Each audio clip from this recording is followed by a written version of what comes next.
In 1959, a forest fire engulfed the San Bernardino National Forest, injuring many animals that required care. A makeshift hospital rehabilitation facility was set up on land where the zoo currently resides. An orphaned 30-pound baby black bear and 2 bobcats were the first residents of the future zoo. Of course, being an alpine zoo so high up does have its challenges. But the challenges up here are obviously the weather, and I've never had to shovel so much snow in my life. You find something you love to do, it doesn't feel like work, even though it is a ton of work just to get through your day here. But it's a dream come true. It's a dream job. You know, I love the people I work with. I love the animals I work with. Even on the hardest day here where you can't feel your fingers because it's so cold, or you've fallen and you've hurt yourself, or just any number of things. Zoos haven't always had the best reputation. Many say that animals are not meant to live in cages or behind bars.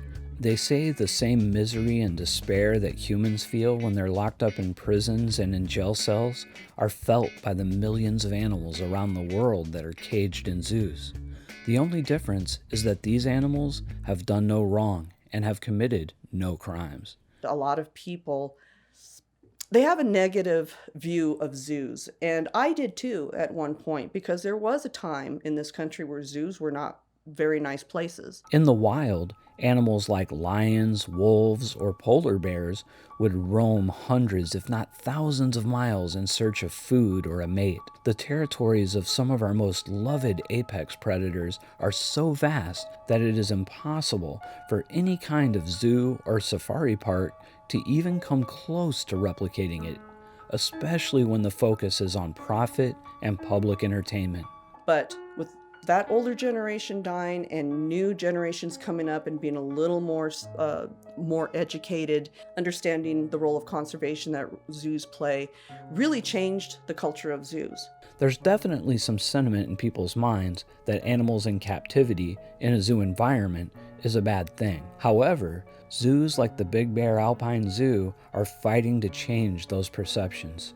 They're no longer these entertainment areas. They're actually almost like just a scientific thing and a good home for animals that are ambassadors for their cousins out in the wild. I mean, yeah, they exhibit animals and they make money off of doing that, but there's a whole host of other things that, you know, a lot of people don't realize. The conservation efforts, the outreach, the education, the conservation efforts that animals are making. Look at the California condor. What was there, like 30 or 40 individuals 20 years ago? And through all the efforts at the San Diego Zoo, there's like 500 or so now. This clip is from our film Alpine Zoos and You. Watch the whole movie on Tubi TV, Fossum, Amazon, and here on YouTube. Link is in the description.